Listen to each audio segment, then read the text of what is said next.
ഡോക്ടറെ, ഒരു സംശയം. എൻ്റെ ചേച്ചി ഡെലിവറി കഴിഞ്ഞ് കിടക്കുക. അപ്പോൾ ആൾക്ക് പൊതുവേ താല്പര്യം നോൺ വെജിനോടാണ്.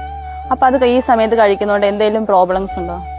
അത് മോളെ, പ്രത്യേകിച്ച് നമ്മുടെ ആയുർവേദത്തിലെ 12 ദിവസം വെജിറ്റേറിയനെ കഴിക്കാവുള്ളൂ എന്നാണ് പറയുന്നത്. അതിന് പല കാരണങ്ങളുണ്ട്.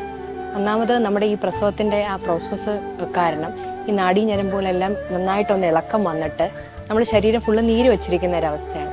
അതുമാത്രമല്ല, ഈ അമ്മയുടെ ഡൈജസ്റ്റീവ് കപ്പാസിറ്റിയും ലോ ആയിരിക്കും.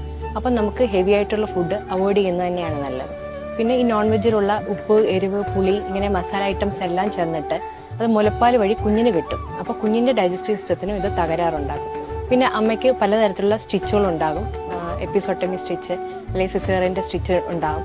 അതൊക്കെ ഹീൽ ചെയ്യുന്നതിനും നമുക്ക് വെജിറ്റേറിയൻ ഫുഡ് തന്നെയാണ് നല്ലത്. അപ്പോൾ വെജ് ഫുഡ് എല്ലാം കഴിക്കാം അല്ലേ?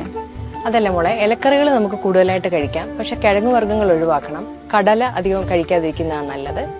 പിന്നെ സാമ്പാർ, അങ്ങനെ ഗ്യാസ് ഫോം ചെയ്യുന്ന ഫുഡുകൾ ഒഴിവാക്കുക. Thank you.